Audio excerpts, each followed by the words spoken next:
दोस्तों नमस्कार।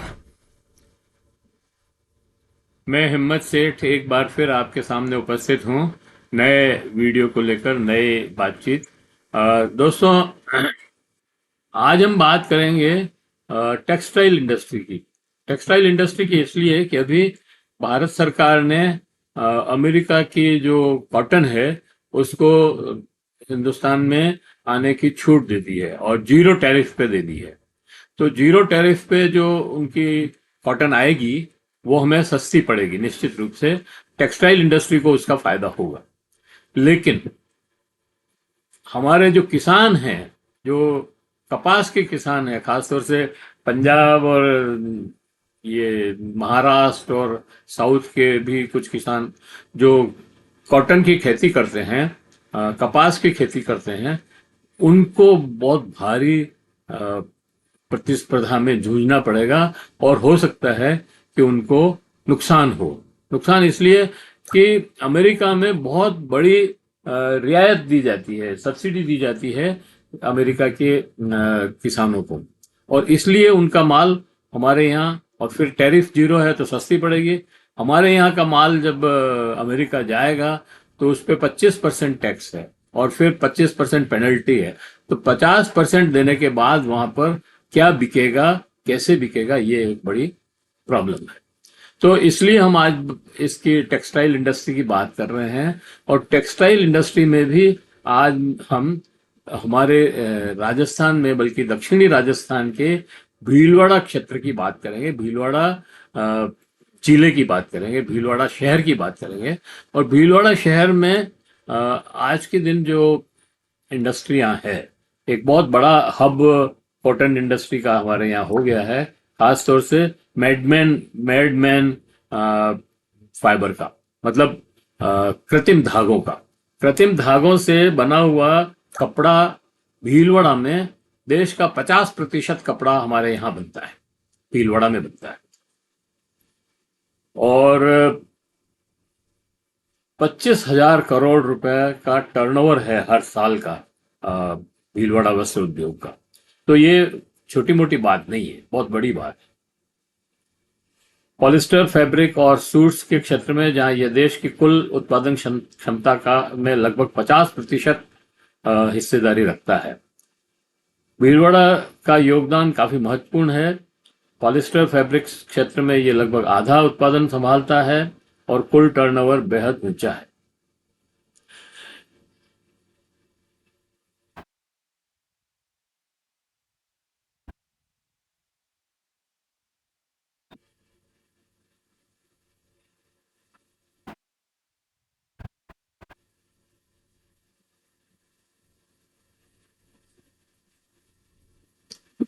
लेकिन दोस्तों, इसमें इसमें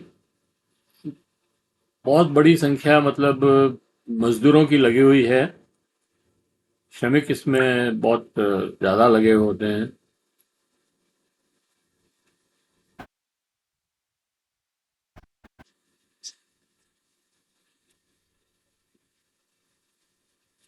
3,800 करोड़ रुपए का निर्यात भीलवाड़ा से होता है हर साल।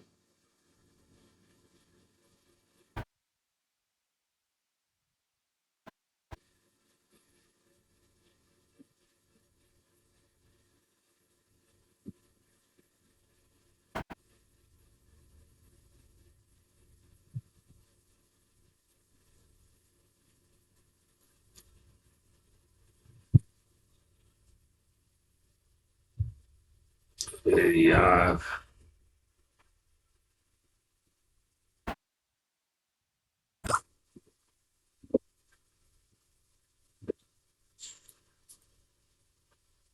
भीलवाड़ा की वस्त्र नगरी में लगभग 1,000 औद्योगिक इकाइयां हैं, जहां करीब 80,000 श्रमिक कार्य करते हैं, जिनमें से लगभग 10,000 महिलाएं हैं, यानी लगभग 12.5%। और वस्त्र उद्योग में इनकी हिस्सेदारी 80% है। मतलब टेक्सटाइल मिल में, टेक्सटाइल क्षेत्र में 80% महिलाएं काम करती है, और महिलाओं की स्थिति बहुत ही दयनीय है इसमें काम करने वाले। कहा तो जाता है ये महिलाओं का सशक्तिकरण है और आत्मनिर्भर हो रही है महिलाएं, लेकिन वास्तव में बहुत ही गंभीर चुनौतियां हैं। एक तो बहुत ज्यादा शोषण है इनका। 12 घंटे काम लेते हैं 8 घंटे की बजाय, और तनख्वाह इनको 250 रुपये से 500 रुपये के बीच में ही मिलती है पर डे। और जबकि 8 घंटे के 280 जो है मिनिमम वेज है। मतलब ये हुआ कि इन महिलाओं को मिनिमम वेज से भी कम सैलरी में काम करना पड़ता है। और बोनस मिलना और सत्य मांगने पर धमकी दी जाती है। मतलब बोनस की मांग करते हैं। कई श्रमिकों ने मनमानी, कटौती, बोनस न मिलने और सत्य मांगने पर धमकी व बेदखली जैसी स्थिति का सामना करना पड़ा।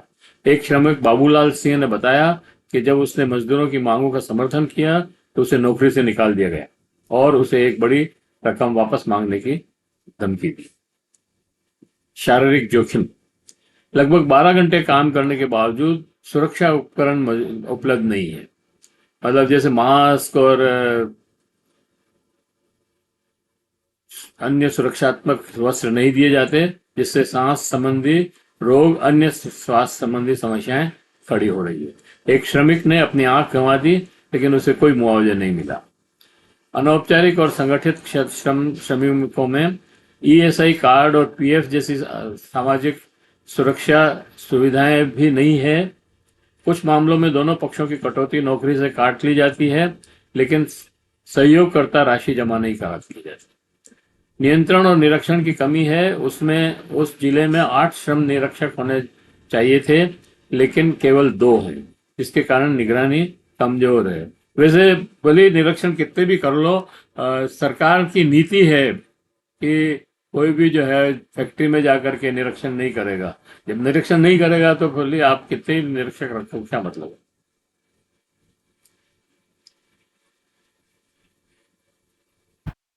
तो इस तरह से मतलब बहुत ज्यादा उसमें इस क्षेत्र में शोषण हो रहा है।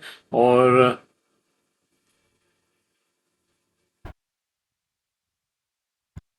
कुछ सुझाव भी हैं इसमें कि श्रमिकों के संगठनों को, मजदूर संघों को जो है मजबूत किया जाए, ताकि अपनी मांगों की लड़ाई व्यक्तिगत स्तर से बाहर निकल करके लड़ सकें।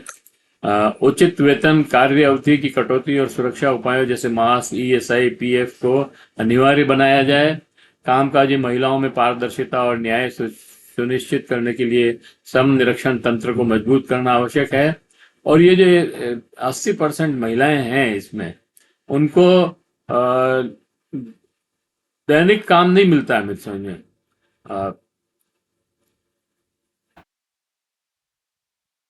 और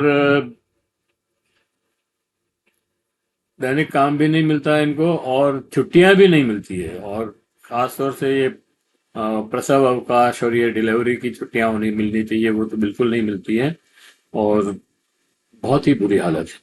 सबसे बड़ी बात तो यह है कि जो शिकागो में हड़ताल हुई थी आज से 100-150 साल पहले, और ये जो कानून बना था 8 घंटे का, उसका वायलेशन हो रहा है। वो 8 घंटे का जो नियम है काम करने का, उसकी बजाय 8 घंटे के बजाय 12 घंटे काम ले रहे हैं, और कोई ओवर टाइम नहीं है। बल्कि और न्यूनतम वेतन की सबसे बड़ी बात है। मजदूरों को न्यूनतम वेतन अगर जहां नहीं मिल रहा है, वहां काय का सशक्तिकरण। तो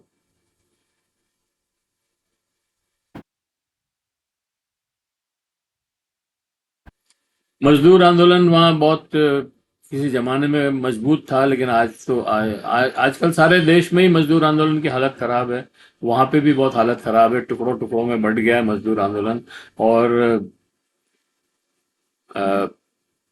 बीएमएस, वहाँ इंटक और बीएमएस है। बीएमएस तो पूरा सरकारी भोंपू की तरह काम करता है, आप जानते ही हैं सब जने। और इंटक में अब कोई लीडरशिप ही नहीं बची है।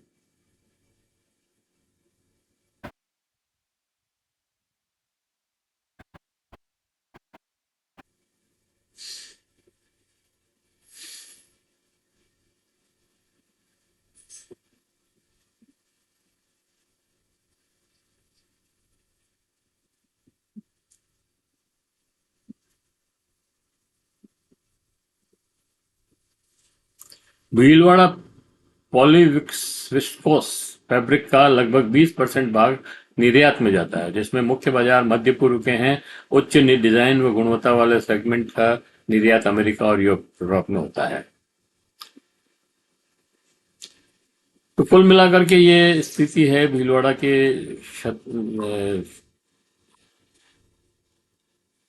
वस्त्र उद्योग की। और बहुत दयनीय स्थिति है वहाँ मजदूरों की खास तौर से असंगठित क्षेत्र के जो मजदूर हैं, दैनिक डेली वेजेस पे जो काम करते हैं, उनको न तो छुट्टियां हैं, न उनका बोनस मिलता है उनको, न उनके पीएफ और ईएसआई जैसी सुविधाएं भी नहीं है। तो सरकार को देखना चाहिए। और सरकार क्या, सरकार तो खुद ही अब सारे श्रम कानूनों को खत्म करने पर लगी हुई है। तो इस तरफ जो है